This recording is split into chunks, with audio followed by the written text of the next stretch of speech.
This is the first time we're looking at body camera video from DPS officers, multiple officers, and it's video that the department itself still has not made public or accessible to the media. Instead, it was sent by a source to the Fox station down in San Antonio.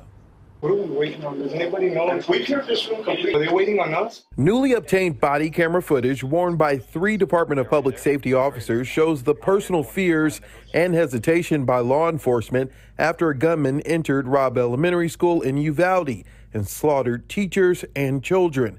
In one exchange obtained by WOAI and KABB in San Antonio, law enforcement officials discuss whether they should put themselves in danger.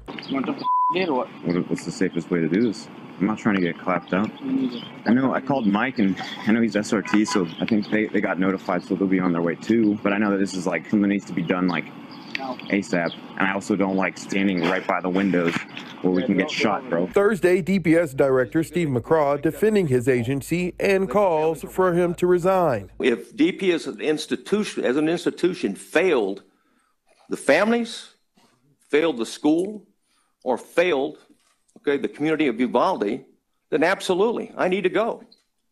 But I can tell you this right now, DPS as an institution, right now, did not fail the community. But when pressed by State Senator Roland Gutierrez, a Democrat who represents Uvalde, Director McCraw did admit some failure within the agency. It was an abject failure, period. On every agency that was there, including the Department of Public Safety. I agree.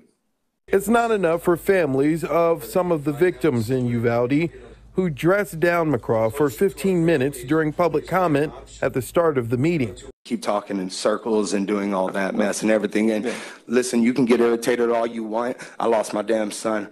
Your anger is not going to outmatch mine, man. Well, I absolutely get it. And I don't expect any parent ever to forgive something like this. Calls for McCraw to resign grew louder this week, including the first high-profile Republican to call for his resignation. Congressman Tony Gonzalez, who also represents Uvalde, said in a tweet, quote, DPS Director McCraw should resign immediately. He joins the chorus of Democrats calling for accountability from DPS.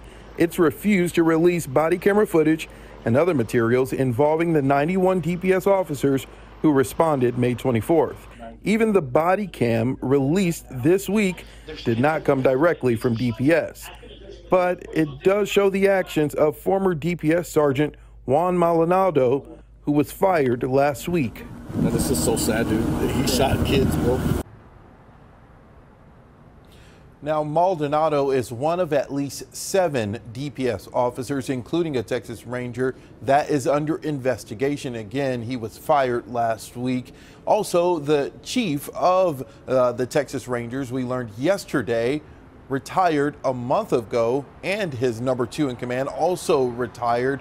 And Senator Roland Gutierrez, who represents Uvalde, he said that he thinks there needs to be an independent investigation and not DPS investigating their own.